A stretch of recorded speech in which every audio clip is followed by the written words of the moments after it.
Censor cinema విడుదలకు ముందు నిర్మాతలు ఎదుర్కొనే చివరి అడ్డంకి సెన్సార్ సర్టిఫికెట్.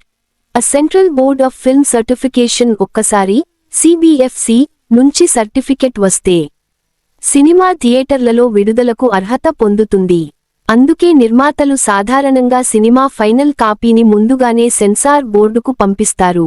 కానీ కొన్ని సందర్భాల్లో షూటింగ్ ఆలస్యం కావడం, పోస్ట్ ప్రొడక్షన్ ఎక్కువ సమయం తీసుకోవడం వల్ల సినిమాలు చివరి నిమిషంలో సెన్సార్కు వెళ్తాయి. అలాంటి పరిస్థితుల్లో టాట్కాల్ లేదా ప్రాధాన్య పద్ధతి ఉపయోగపడేది. ఈ పద్ధతిలో సాధారణ ఫీజుకు మూడింతలు చెల్లిస్తే సినిమాకు త్వరగా సెన్సార్ స్క్రీనింగ్ జరిగేది.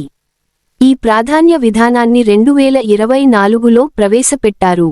విడుదల తేదీ దగ్గరగా ఉన్న సినిమాలకు 5 రోజుల్లో సెన్సార్ పూర్తి చేయాలనే ఉద్దేశంతో ఇది తీసుకొచ్చారు. కేంద్ర ప్రభుత్వం కీలక నిర్ణయం. అయితే తాజాగా కేంద్ర ప్రభుత్వం ఈ టాట్కాల్ ప్రాధాన్య పద్ధతిని రద్దు చేయాలని ప్రతిపాదించింది.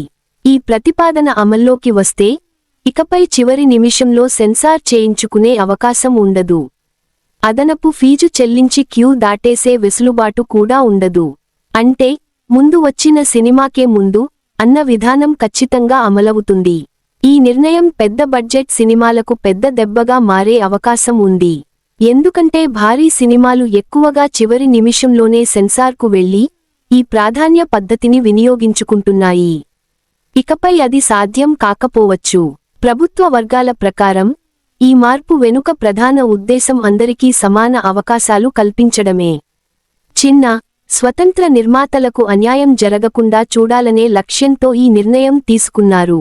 ఈ అంశాలపై ministry of information and broadcasting నుంచి అభిప్రాయాలు కోరుతోంది. ఈ ప్రతిపాదనపై అభిప్రాయాలు పంపేందుకు మార్చి 17 చివరి తేదీగా నిర్ణయించారు. అలాగే ప్రాంతీయ అధికారి ప్రాధాన్య దరఖాస్తుల ఆధారంగా పరీక్ష క్రమాన్ని మార్చే నిబంధనను కూడా తొలగించాలని సూచించారు.